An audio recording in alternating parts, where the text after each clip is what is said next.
Hey there, boys and girls, and welcome to episode 224 of Sonic Boom TV.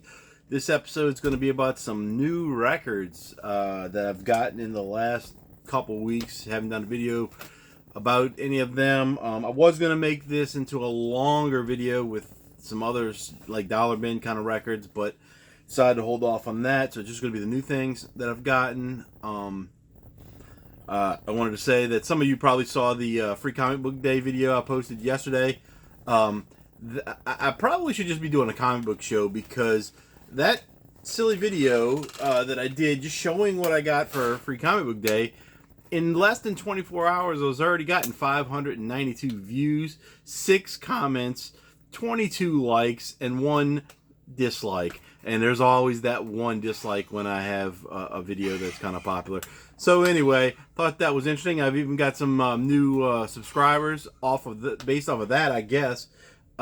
Very weird, but the vinyl community doesn't watch my videos, I guess. I don't know. But anyway, I'm going to keep doing them as long as I can. And I'm just going to show what I got. So, I'm going to start off with one that I think I might have shown already, but we're just going to show it again because I can't remember. And the first 3 things I got are going to be from Dead Broke Records on Whatnot and the internet. He's got a website and everything too. But I got Sleeposaurus. It's all written down, and I still don't feel any better.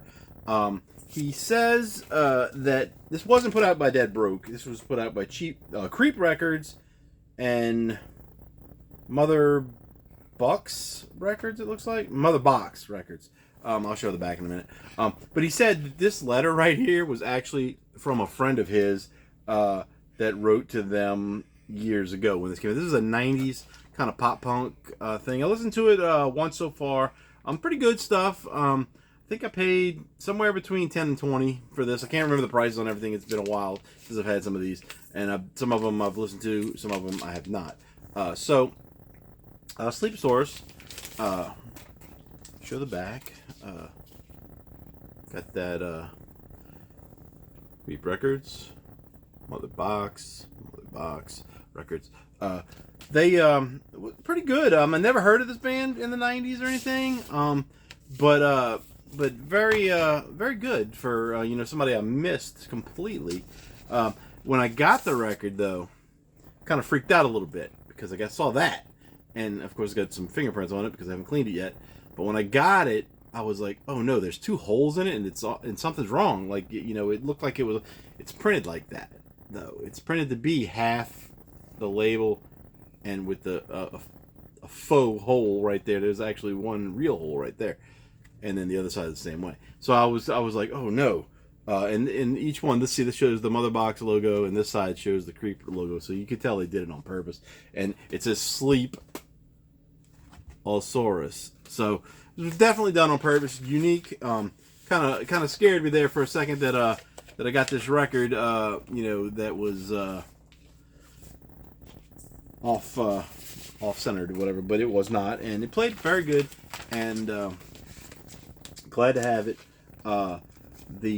Again, never heard of them, but 90s pop punk, probably never made it to the mainstream. That's probably part of what happened. The other 2 things I got from Dead Broke Records are Dead Broke releases. This one I think I got for $1. It's the Cigarette Camp Chalk EP. 7-inch record, has 10 songs on it. Very punk rock looking. This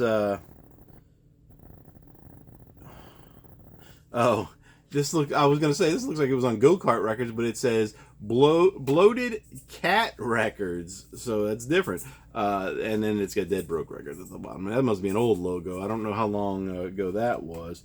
They've been around, I think, 20 or 22 years, something like that. Pull out the inners. It's just a kind of a split sleeve thing. It's not sealed. Well, it's sealed on. Well, it's taped on this side. But there was a little lyric sheet on the inside. Pictures and some info about the band kind of stuff, members and stuff like that. And then we got black vinyl with the track listings. Oh, it's dirty. Haven't cleaned any of these records. And then the label on that side is a guy. Pretty cool. It's kind of hardcore punk. I've only listened to it once so far. I liked it, but definitely in that hardcore vein. So if you're not into that, you don't want to listen to them. Then this one, I kind of took a chance on it, and it was kind of funny because I made a joke about it, and then everybody said it was good. That was on the Whatnot chat, and that is, I'm gonna say it how I think it is. Leica's Orbit, Chosen No Ones, and when he showed this, I was like, yeah, those guys look like they're trying to bum a cigarette off of you, all four at one time. But when I got it, I listened to it, and if you like the Gin Blossoms from the 90s, I think you'll love this. I mean, this sounds like that type of band, and really, really good. I listened to it a lot so far. That cover, got some stickers or something in there. Hold on. It was a Dead Broke release. That's it's not the newest logo. I'm going to show you the newest logo in a second. That's the one with his former dog, and the name is slipping my mind right now. But really, really good record. It's kind of an alternative rock thing, much in the vein of Gin Blossoms. Got a record. Record isn't too fancy. It's black vinyl, of course. Leaving a paper sleeve. That label, and then side B is just some dots. So, but it came with a lyric sheet with a little drawing on it. Really cool. I think this one was 10 or 15.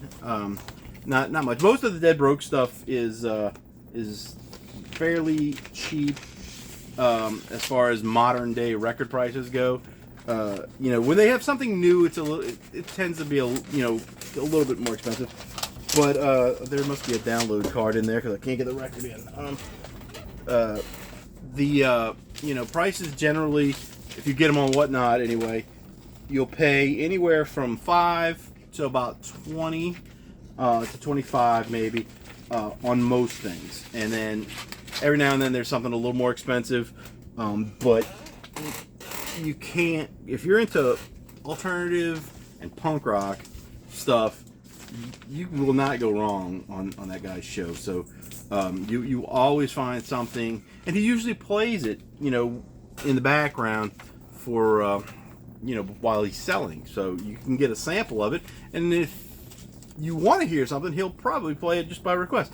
But this is their new logo, Dead Broke Records sticker, and then he sent me some, of course, more advertisement stuff for shows and events and such things as that. Then a couple weeks ago, I meant to listen to this, but I just haven't got around to it. I got this CD, and the CD was by a band I mentioned once before. A guy at work has one of the members that lives with him and his wife. He's just like a roommate that's been around forever. I don't know the situation, but it's whatever. But he one day I went to work, and I work in the office twice a week, and I hardly ever open this desk drawer, and I don't know what told me to, but I pulled open my drawer, and this CD was in there. It's Floodline, 100 Year Storm, hard rockin', kind of heavy metal from New Orleans. I think this may be their only full-length album. I might be wrong about that, but I had asked him about it, a couple months ago, because we went to lunch, and he played it in the car. He said, "Hey, this is my friend. You might want to listen to this." And I said, "Oh man, can I get a copy of that?" Well, he got me the other one that I showed before, and then this one just showed up. But he and he gave it to me for free, so that was great. I would have paid for it, but we've got inner, really cool.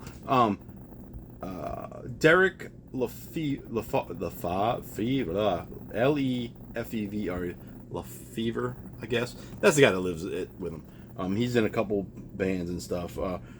And Ryan Rivera, Stephen St. Germain, Al Haas, and Glenn Bordelon. Glenn Bordelon sounds like somebody I went to elementary school with, so maybe it is. Could be. Craziness if it is. Let me get the little CD. Floodline would like to express thanks and appreciation to our street team, Vicky, Michelle, Amy Lee, and Nicole. So, that's what that says there. This is going to be good. Can't wait to listen to it. I meant to open it 3 weeks ago, but it's just been sitting there, and I was like, you know what? Today's the day that I pull it out, and we're going to talk about it a little bit, and then we're going to play it. Then, what else do we have? I got 4 more things to show. Yesterday, I went to the Euclid Records. Not officially sponsored, but I'm wearing this hat. So, I went to the store because I was trying to find the Zebra 3.5 album for my bud Dan, who has the show Off the Charts, and they didn't have it. I was surprised because it's one of those things I always see there, and then when I need it, it's not there, you know? So I didn't get it for him, but they did have the first one. He's already got that one.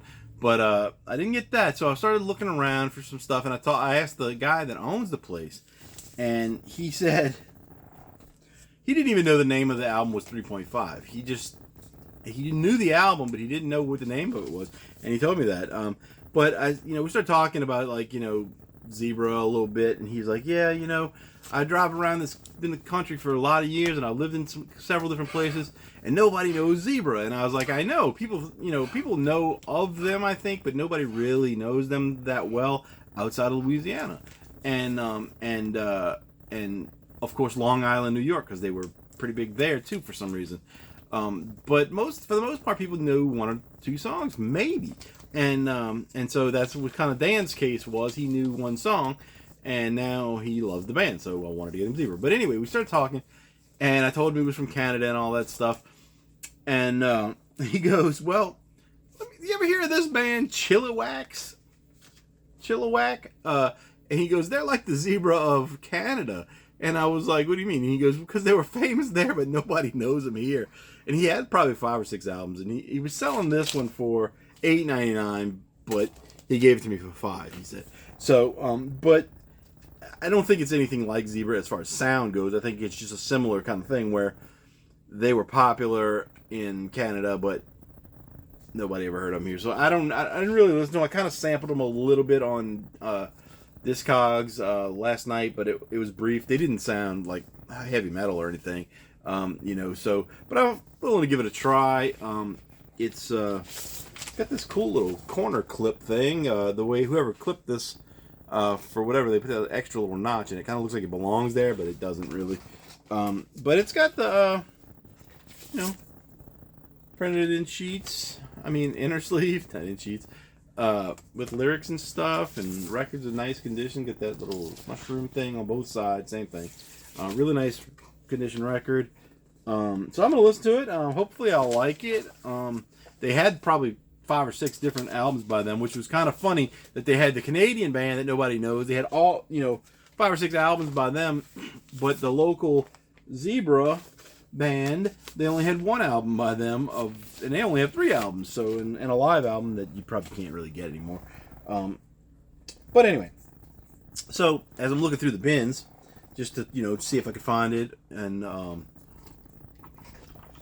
see if I lost my thing. See if I could find the Zebra or come across something else that I might want. And I was going through, and I was kind of feeling good because I was getting towards the end of the new, not the new releases, but the new stock, I guess, that they have this bin at the beginning of the store, and it's just all the new things that they've gotten in.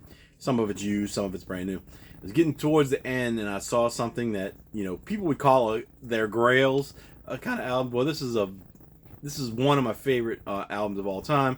Definitely one of my favorite 90s albums. Got me through some hard times album kind of thing. And that is Live's Throwing Copper.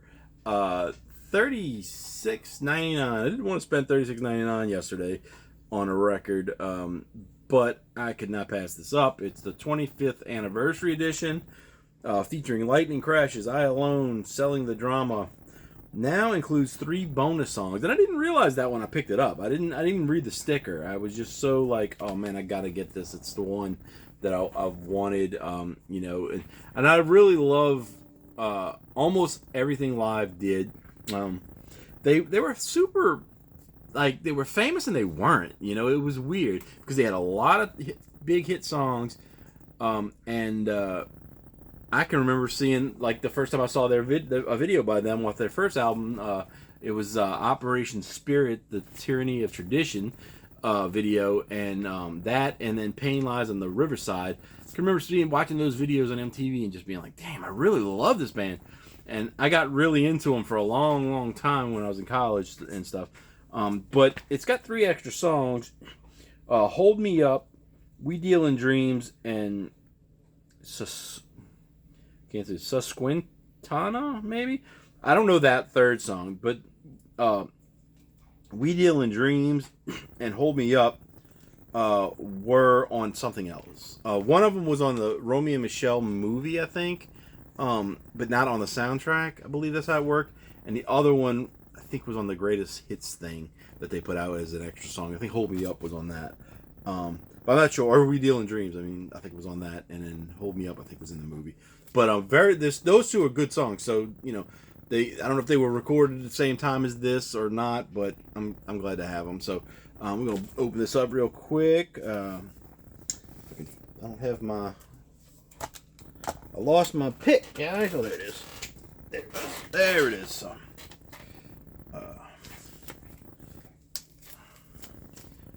it is a gatefold. I have to keep my little hype sticker on there, so we pull it off like this. Alrighty. We got the Live Throwing Copper. Very cool.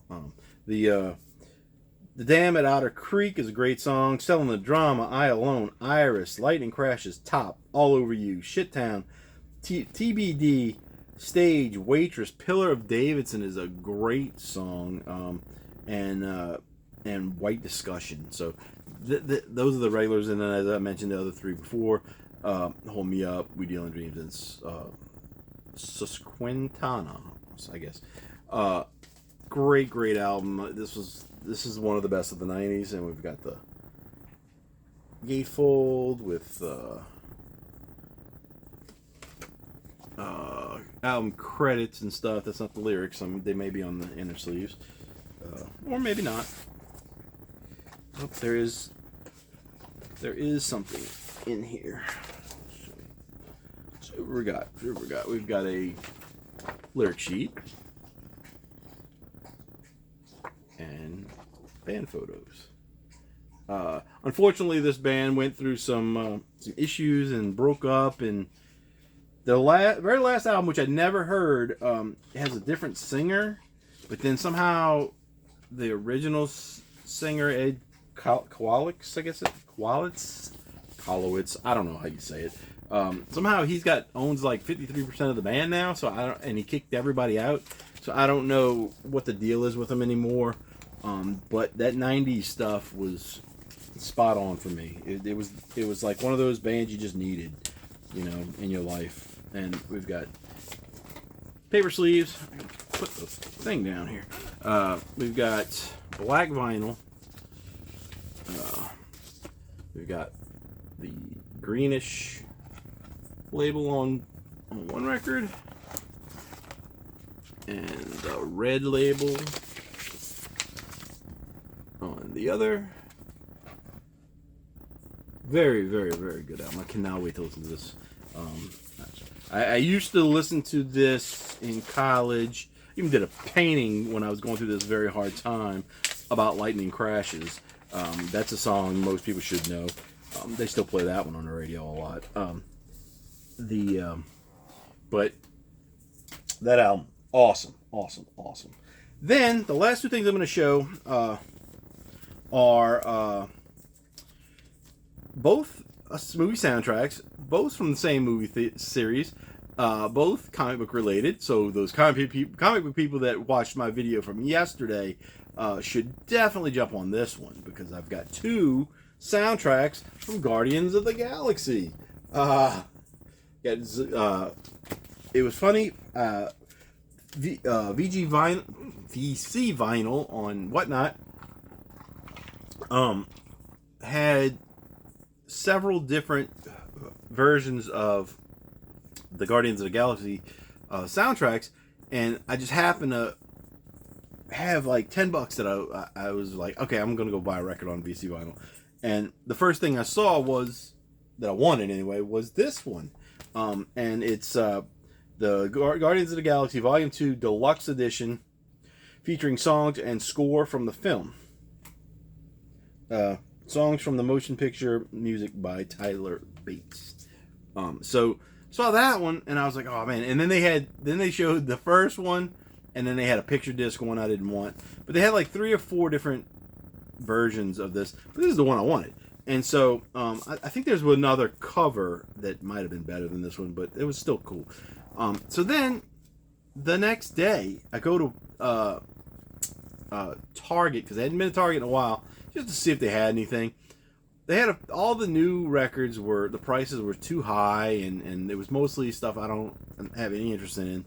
The only thing they had that I would have probably gotten that I didn't, there was a collective Soul Greatest Hits, and I believe it was in the markdown stuff. But anyway, the regular records were just nothing I was willing to pay for.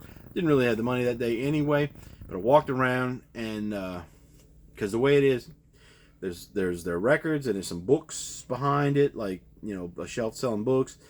And then if you go around into like the electronics department where they sell the headphones and stereo stuff and speakers and all that other stuff, there's one little shelf that just has like junk put on it, and that's where sorry, I got a hair or something.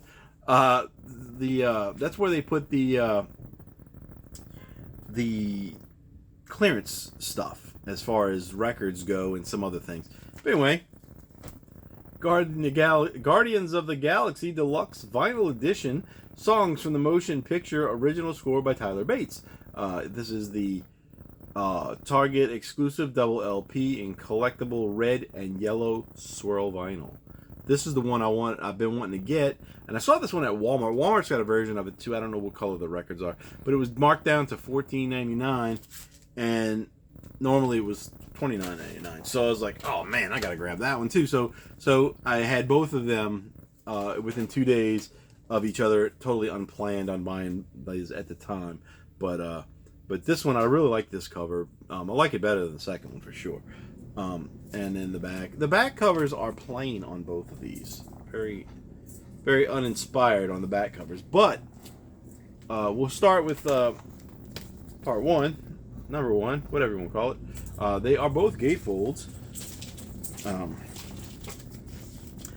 I don't believe this too is color vinyl. I think it's black, and maybe that's the difference. When the color one probably has a different cover or something. Maybe, I don't know.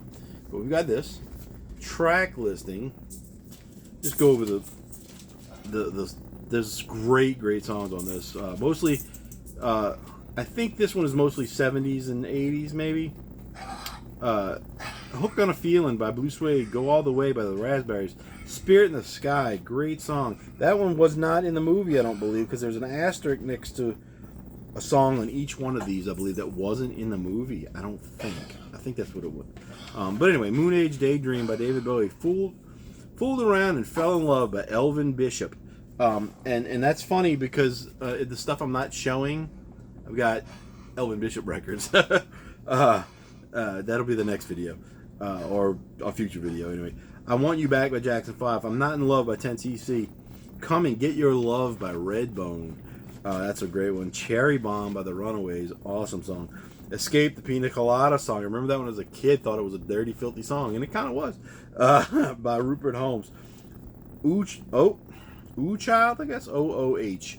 So Ooh Child. by the Five Stair Steps. Ain't No Mountain High Enough by Marvin Gaye and Tammy Terrell. And then the second disc is the score, which I'm not going to read all the songs. I'll just show you. I want to look at that real quick. There you go. The inside, kind of cool.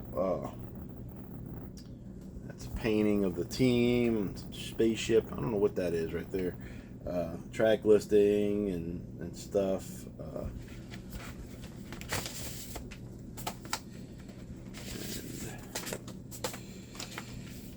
Okay. Then we've got paper sleeves again. None of these have had any kind of polyline or anything. Nice. Red vinyl with the yellow swirl, sort of. It's not really a swirl. It's just like a, well, what you would call that? It's a swirl, I guess. Oh, look at that! I didn't even see that when I pulled it out. More yellow than red on that one, with the orange label on this one. On that side, yellow label on that side. Pretty cool, pretty cool. And then this one, also same kind of thing, with blue label on this side and blue label on this side. So I wonder, disc 2, valid. Well, they say different things, so hopefully they didn't put the same music on both sides. So that's volume 1. Really cool, really cool. I don't know what my dog is doing over there. She's upset that I put something where she likes to lay down. Volume 2, songs and score from the film. This is a hype sticker. We'll go over the track listings. Mr. Blue Sky by Electric Light Orchestra. Fox on the Run, performed by Sweet. That one says, it has an asterisk by it too. It says not featured in the film. So maybe these were those songs were probably in the trailer. That's probably what it was. Lakeshore Drive by Lotta Haynes Jeremiah. Ooh, hard to say. The Chain, my favorite song by Fleetwood Mac. Bring It On Home to Me, Sam Cooke.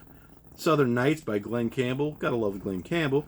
My Sweet Lord by George Harrison. Brandy, You're a Fine Girl by Looking Glass. Come a Little Bit Closer by Jay and the Americans. Great song. Wham Bam Shang-a-Lang by Silver. I don't know if I know that one. Surrender by Cheap Trick. Come on, you gotta love that. Father and Son by Cat Stevens.